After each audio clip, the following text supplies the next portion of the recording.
அன்புக்குரியவர்களே, மீண்டுமாக உங்கள் அனைவரையும் ஒவ்வொரு கடவுளின் திருப்பெயரினாலே நான் அன்போடு கூட வாழ்த்துவதிலே மகிழ்ச்சி கொள்கின்றேன். இந்த காலை தியான கூடுகையிலே வந்திருக்கின்றதான உங்கள் அனைவரையும் பிதா, குமாரன், பரிசுத்தாவின் திருப்பெயரினாலே அன்போடு கூட வாழ்த்துகின்றேன், வரவேற்கின்றேன். சிறப்பாக இந்த நாளினுடைய நிகழ்வுகள் நம்முடைய வாழ்விலே எல்லாம் நன்மைக்கு ஏதுவாக கடவுள் நமக்கு நடத்தி தருவார் என்று சொல்லி உங்களை வாழ்த்துவதிலே மகிழ்ச்சி கொள்கின்றேன். ஒரு இல்லத்திலே 2 புதல்வர்கள், தந்தை இருந்தார். தந்தை மிகப்பெரிய ஒரு திராட்சை தோட்டத்தினுடைய உரிமையாளர். ஒரு நாள் தந்தை தன்னுடைய மூத்த மகனை அழைத்து, திராட்சை தோட்டத்திலே வேலை இருக்கின்றது, இன்றைக்கே நீ போய் அதை செய்ய வேண்டும் என்று சொல்லி ஒரு உத்தரவை பிறப்பிக்கின்றார். அந்த மகன் நான் போகிறேன் அப்படின்னு சொல்கிறாரு. கடைசியில் போவதற்கு மறுத்து விடுகின்றார். இன்னொரு மகனிடத்திலே அப்பா போய் சொல்கிறாரு, திராட்சை தோட்டத்தில் இன்றைக்கே வேலை இருக்கிறது, நீ போய் அதை செய் என்று கட்டளை பிறப்பிக்கின்றார். அவர் நான் போக மாட்டேன், முதல்ல போக மாட்டேன் என்று சொல்லி மறுக்கின்றார். சற்று நேரம் கழித்து, சரி நான் போகின்றேன், மனம் மாறினவராக நான் செல்லுகின்றேன் என்று சொல்லி அந்த தந்தையிடத்தில் சொல்லி தந்தை இட்டதான அந்த பணியை செய்கின்ற ஒரு திருமகனாக அவர் காணப்படுகின்றார். ஒருவேளை இந்த உவமையின் வழியாக ஆண்டவராகிய கடவுள் இன்றைக்கு நம்மோடு கூட பேச வேண்டும் என்று சொல்லி ஜெப நிலையிலே நாம் காத்திருக்கின்ற பிள்ளைகளாக கடவுள் இந்த நாளிலே நம்மை அழைக்கின்றார். முதலாவதாக ஆண்டவர் ஒரு கேள்வி கேட்கின்றார். இப்போ நான் உங்ககிட்ட ஒரு கேள்வி கேட்குறேன், நீங்கள் இதற்கான பதில் சொல்ல வேண்டும் என்று சொல்லி கேட்கின்றார். யார் இடத்துல கேட்கின்றார் அப்படின்னு சொல்லி பார்த்தீங்கன்னா, 21வது அதிகாரம் 23வது வசனத்தை வாசிக்கலாம். தேவாலயத்திற்கு வந்து உபதேசம் பண்ணி கொண்டிருக்கையில் பிரதான ஆசாரியரும் இயேசுவின் இடத்துல வந்து, எந்த அதிகாரத்தினால் இவைகளை செய்கின்றீர், யார் உமக்கு இந்த அதிகாரத்தை கொடுத்தது என்று சொல்லி அங்கே இயேசுவானவரை பார்த்து தலைமை குருக்களும் மூப்பர்களும் இயேசுவானவரிடத்திலே ஒரு கேள்வி எழுப்புகின்றார்கள். அதனுடைய தொடர்ச்சியாக நம்முடைய ஆண்டவராகிய இயேசு அவர்களுக்கு ஒரு உவமையின் வழியாக ஒரு பாடத்தை கற்றுக் கொடுக்கின்றார். ஏற்கனவே சொன்ன வண்ணமாக அந்த இல்லத்தினுடைய தந்தை தன்னுடைய மகன்களுக்கு எப்படி ஒரு உத்தரவை பிறப்பிக்கின்றாரோ, இன்றைக்கே நீங்கள் திராட்சை தோட்டத்திலே சென்று பணி செய்ய வேண்டும் என்று சொல்லி ஒரு கட்டளை பிறப்பிக்கின்றார். அதில் முதல் மகன் he refused and repented. முதல் மகன் அந்த திருப்பணியை முதலாவதாக மறுக்கின்றார். அதன் பிற்பாடு மனம் வருந்தவராக அதை ஏற்றுக்கொள்ளுகின்ற ஒரு திருமகனாக இருக்கின்றார். அடுத்த மகன் he accepted and avoided. ஏற்றுக்கொள்ளுகின்றார், ஆனால் அந்த பணியை செய்வதற்கு மறுக்கின்றார். அப்போ ஆண்டவர் அங்கே இருக்கின்றதான மக்களை பார்த்து மீண்டுமாக ஒரு கேள்வியை கேட்கின்றார். இந்த 2 மகன்களிலே யார் தந்தையின் விருப்பத்தின்படி செய்தவர்கள் என்று சொல்லி ஒரு கேள்வியை மீண்டுமாக எழுப்புகின்றார். ஒருத்தர் என்ன பண்ணுறாரு, அப்பா சொல்கிறத கேட்டார், ஆனால் செய்யலை. இன்னொருத்தர் முதல்ல மறுக்கிறாரு, ஆனால் மனம் வருந்தினவராக மீண்டுமாக அந்த பணியை செய்வதற்காக முன் வருகின்றார். இந்த 2 பேரிலே யார் பிதாவினுடைய சித்தத்தின்படி செய்தவர்கள் என்று சொல்லி அங்கே கேட்கின்ற பொழுது 31வது வசனத்தை வாசிக்கலாம்.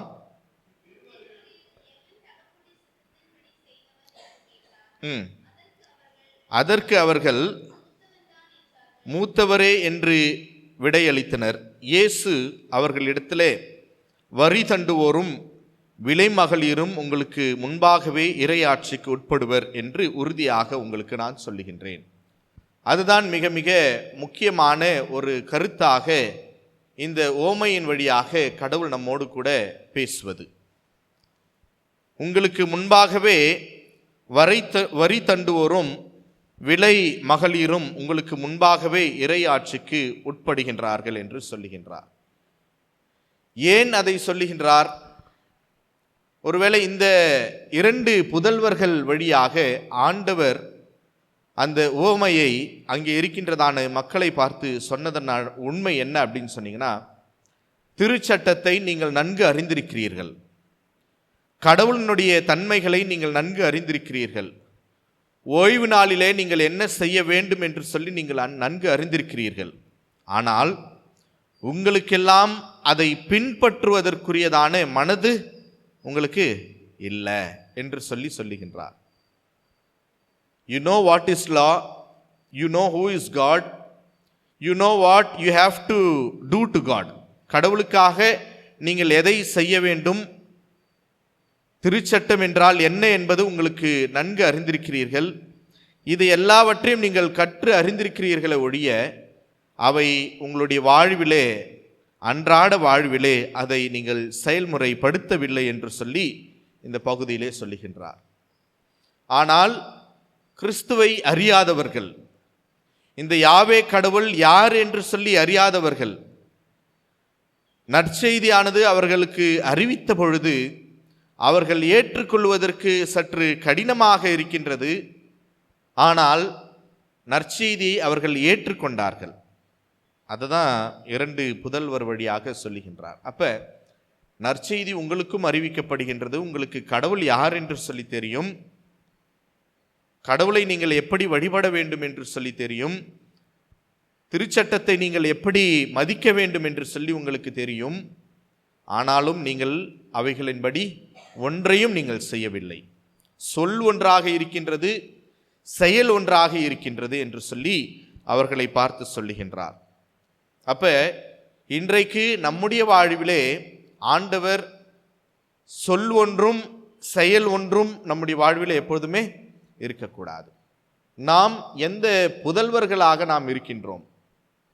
ஒருவேளை மனம் மாறிய அந்த மகனை போன்று நம்முடைய வாழ்வு காணப்படுகின்றதா, அல்லது தந்தையினுடைய வார்த்தைக்கு கீழ்ப்படிந்தவராக சொல்லை கேட்கின்ற மகனாக நாம் இருக்கின்றோமா என்று சொல்லி சிந்தித்து பார்க்க கடவுள் இந்த நாளிலே நம்மை அழைக்கின்றார். ஏன் என்று சொன்னால், யோவான் நீதி நெறியை காட்ட உங்களிடத்திலே வந்தார், நீங்களோ அவரை நம்பவில்லை. யோவான் நற்செய்தியாளர் உங்களுக்கு நற்செய்தியை சொல்லுவதற்காக உங்களிடத்திலே வந்தார். அவர் என்ன நற்செய்தி அறிவித்தார் என்று சொல்லி திருமறையிலே சற்று ஆழமாக நாம் தியானிக்கின்ற பொழுது, இயேசுவானவர் மனிதத்தன்மையும் கொண்டவர், அதே சமயத்திலே புனிதத்தன்மையும் உடையவர் என்பதை அங்கே இருக்கின்றதான யூதர்களுக்கு யோவான் நற்செய்தியாளர் அறிவித்தார். இயேசு ஒருவரால் மட்டும்தான் இந்த மனுக்குலம் முழுவதுமாக மீட்க முடியும், மீட்படைய செய்ய முடியும் என்கின்றதான நற்செய்தி அவர்களுக்கு அறிவித்தார். இயேசு ஒருவரால் மட்டும்தான் நாம் நிலை வாழ்விற்குள்ளாக நாம் சென்றடைய முடியும் என்கின்றதான நற்செய்தியை யூத மக்களுக்கு அவர் அறிவித்தார். இயேசுவே மெஸ்ஸையா என்று சொல்லி யூத மக்களுக்கு அவர்கள் அறிவித்தார். இதை எல்லாவற்றையும் தன்னுடைய காதுகளிலே கேட்டுக்கொண்டார்களே ஒழிய அதை நம்பவில்லை, அதை ஏற்றுக்கொள்வதற்கு அவர்களுக்கு மனதில்லை. அப்ப யோவான் எழுதிய நற்செய்தி நூல் 20வது அதிகாரம் 31வது வசனத்தை வாசிக்கலாம். யோவான்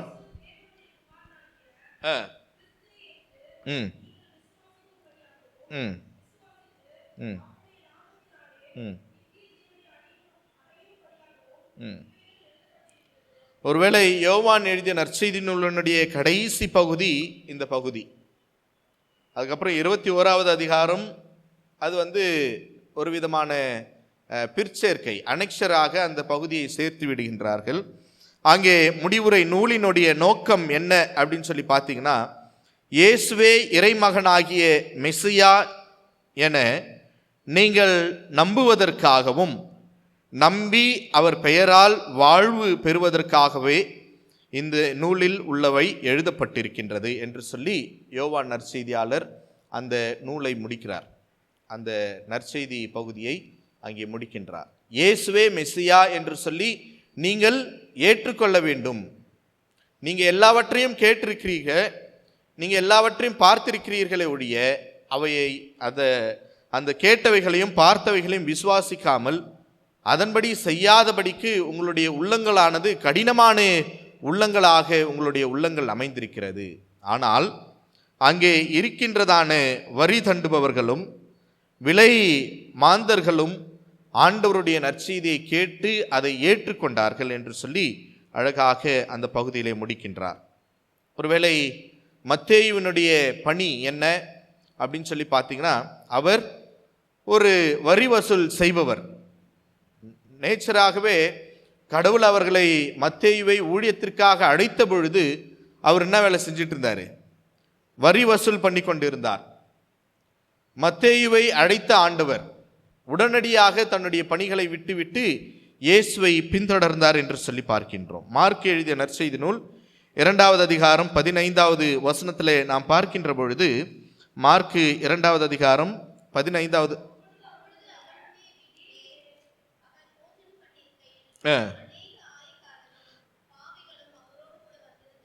இங்கே நாம் தெளிவாக நமக்கு சொல்லுகின்றது, இயேசுவானவர் மீண்டுமாக அங்கே பந்தி அமர்வதற்காக செல்லுகின்ற பொழுது அங்கே டாக்ஸ் கலெக்ட் பண்ணுறவங்க, வரி தண்டுபவர்கள், பாவிகள் ஆகிய பலர் இயேசுவோடும் அவருடைய சீடரோடும் விருந்து உண்டார்கள் அப்படின்னு சொல்லி நாம் பார்க்கின்றோம். ஏன் என்று சொன்னால், இவர்கள் பலர் இயேசுவை ஏற்றுக்கொண்டவர்கள், நற்செய்தியை தன்னுடைய காதார கேட்டு அதை ஏற்றுக்கொண்டவர்கள்.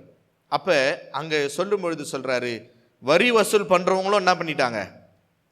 நற்செய்தியை கேட்டு என்னை பின்பற்றினார்கள், ஆனால் நீங்கள் என்ன பின்பற்றவில்லை என்று சொல்லுகின்றார். யோவான் எழுதிய நற்செய்தி நூல் 8வது அதிகாரம் 1லிருந்து 11 அடங்கிய வசனங்களை பார்க்கின்ற பொழுதும் இதே பகுதியை ஆண்டவர் அங்கே சொல்லுகின்ற பொழுது சொல்லுகின்றார் இல்லை?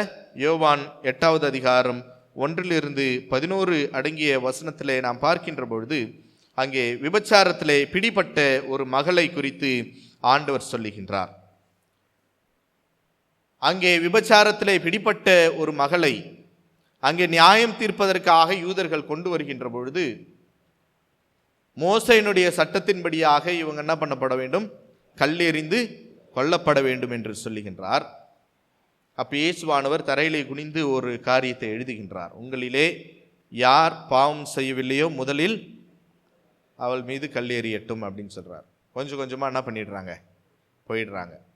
அப்போ ஆண்டவராகிய இயேசு கிறிஸ்து அந்த மகளை பார்த்து, நீ போய் நீ பாவம் செய்யாதே என்று சொன்ன உடனே அந்த விலை மாந்தர், அந்த விலை மகள், விபச்சாரத்திலே பிடிப்பட்டதான அந்த மகள் ஆண்டவருடைய நற்செய்தியை ஏற்றுக்கொண்டவராக இயேசுவை பின்தொடர்ந்த ஒரு மகளாக காணப்படுகின்றார். லூக்கா எழுதிய நற்செய்தி நூல் 19வது அதிகாரம் நம்ம எல்லாருக்கும் தெரியும். சகேவினுடைய கதை. சகேயு ஒரு வரி வசூல் செய்கின்ற ஒரு மகன். அவர் இயேசுவை காண வேண்டும் என்று சொல்லி ஆவலாக இருக்கின்றார். எல்லாவற்றையும் விட்டு என்னுடைய ஆஸ்தியில் எல்லாவற்றையும் நான் விற்று ஏழை எளிய மக்களுக்கு, யாரிடத்திலெல்லாம் நான் அதிகமாக வரி வாங்கினேனோ அவர்களிடத்திலே நான் நாளத்தனையாக நான் அதை கொடுத்து விடுகின்றேன் என்று சொல்லி இயேசுவானவரை ஏற்றுக்கொண்டவுடனே மனம் மாறின ஒரு வரி வசூல் செய்கின்றவராக அவர் மாறினார். அப்ப இறை ஆட்சி என்பது யாருக்குட்பட்டது? இந்த காலை நேரத்திலே இந்த இரு புதல்வர்கள் ஓமையின் வழியாக கடவுள் நம்மோடு கூட பேசுவது என்ன? இறை அரசுக்குள்ளே யார் பிரவேசிக்க முடியும்? பாவிகள் என்று சொல்லி அழைக்கின்றதான ஒவ்வொரு மக்களும் மனம் வருந்தி அந்த பாவத்தை விட்டு கடவுளுடைய சமூகத்தை ஏற்றுக்கொள்ளுகின்ற பொழுது,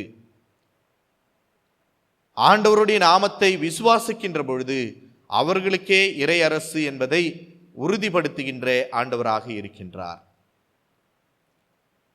இறை ஆட்சி யாருக்கு மறுக்கப்படுகின்றது? யார் ஒருவர் இறை வசனத்தை கேட்டு அதன்படி செய்யாமல் இருக்கின்றார்களோ அவர்கள் இந்த இறை ஆட்சிக்கு உட்பட மாட்டார்கள் என்கின்றதான விளக்கத்தை ஆண்டவர் நமக்கு மிக அழகாக சொல்லுகின்றார். யூதர்களை பார்த்து, உங்களுடைய மத நம்பிக்கையும் சுயநீதியும் உங்களுடைய போலித்தனமான குருட்டாட்டமான ஆன்மீகத்தை நான் விரும்பவில்லை. கடைசி நாட்களிலே நீங்கள் கர்த்தாவே கர்த்தாவே உமது நாமத்தினாலே நாங்கள் தீர்க்க தரிசனம் உரைத்தோம் அல்லவா, உமது நாமத்தினாலே நாங்கள் அதிசயங்களை செய்தோம் அல்லவா, உம்முடைய நாமத்தினாலே நாங்கள் நற்செய்தியை பறைசாற்றினோம் அல்லவா என்று சொல்லுகின்ற பொழுது ஆண்டவர் சொல்லுகின்றார், உங்களை நான் அறியேன் என்று சொல்லுகின்றார். அப்படிப்பட்டதான ஒரு நிலையிலே இன்றைக்கு நாம் இருப்போம் என்று சொன்னால், ஆண்டவராகிய கடவுள் இந்த நாளிலே மனம் வருந்துவதற்கும் மனம் மாறுவதற்கும் நம்மை அழைக்கின்ற ஆண்டவராக இருக்கின்றார். சிலுவையிலே நம்முடைய அருள்நாதர் இயேசு கிறிஸ்து எதற்காக தொங்கினார்? இன்றைக்கு நீ என்னோடு கூட பரதேசியில் இருப்பா என்று சொன்னதான அந்த கல்வனுக்கும் கூட கடைசி நேரத்திலே அந்த இறையாட்சியை உரிமை சொத்தாக கொடுத்த ஆண்டவர் கடைசி நொடி பொழுதும் கூட அவர் மனம் வருந்தி கிறிஸ்துவை ஏற்றுக்கொண்டார். அப்படியாக இந்த காலை நேரத்திலே இந்த தியான கூடுகையிலே பங்கு பெற்றிருக்கின்றதான நாம, இதை கேட்டுக்கொண்டிருக்கின்றதான நாம, கேட்டவர்களாக இந்த இடத்திலிருந்து கடந்து போகாதபடிக்கு திரு சட்டத்தை நாம் கேட்கின்ற பிள்ளைகளாக மட்டுமல்ல, திருவசனத்தை கேட்கின்றவர்களாக மட்டுமல்ல, அதன்படி செய்கின்ற பிள்ளைகளாகவும் நாம் இருக்க கடவுள் இந்த காலை நேரத்திலே நம்மை அழைக்கின்றார். கண்களை மூடுவோம். ஆண்டவரே, இந்த நாளிலே இந்த 2 புதல்வர்களின் வழியாக சொல் ஒன்றும் செயல் ஒன்றும் இல்லாதபடிக்கு ஆண்டவரே கொடுத்ததான வாக்குறுதியை, தந்தையிடத்திலே கொடுத்ததான அந்த வாக்குறுதியை நாங்கள் கடைசி வரைக்கும் அதை திட்டமாய் பாதுகாக்கின்ற பிள்ளைகளாக, வாக்குறுதியை எங்களுடைய அன்றாட வாழ்விலே செய்கின்ற பிள்ளைகளாக நீர் எங்களை மாற்றியமைக்க வேண்டுமாறு நாங்கள் செபிக்கின்றோம். ஒருவேளை இந்த காலை நேரத்திலே இந்த தியான கூடுகையிலே பங்கு பெற்று இருக்கின்றதா நாம, ஆண்டவர் சொல்லுகின்றார், இறை அரசு யாருக்குட்பட்டது? நம்முடைய ஃபைனல் டெஸ்டினேஷன், நம்முடைய இறுதி பயணமானது எதை நோக்கி சென்று கொண்டிருக்கிறது? கிறிஸ்துவ வாழ்விலே அந்த நித்தியமான வாழ்வை நோக்கி நாம் பயணித்து கொண்டிருக்கின்றோமா, அல்லது உலகத்திலே இருக்கக்கூடியதான அநித்தியமான வாழ்வை நோக்கி நம்முடைய பயணங்கள் இருக்கின்றதா என்று சொல்லி நம்மை சீர்தூக்கி பார்க்க கடவுள் நம்மை அழைக்கின்றார். முடிந்தவர்கள் முழங்காற்படியிடுவோம். ஆண்டவரே, என்னை உம்முடைய கரங்களுக்குள்ளாக ஒப்பு கொடுக்கின்றேன் தகப்பனே. எனக்கு இருக்கின்றதான குருட்டாட்டமான ஒரு நம்பிக்கை, எனக்குள்ளே இருக்கின்றதான பழைய குணங்கள், இவை எல்லாவற்றையும் களைத்து போட்டவராக உம்மை ஏற்றுக்கொண்ட பிள்ளையாக நான் வாழ நீர் எனக்கு அருள் செய்யும் என்று சொல்லி கடவுளுடைய சமூகத்திலே நாம் கேட்போம்.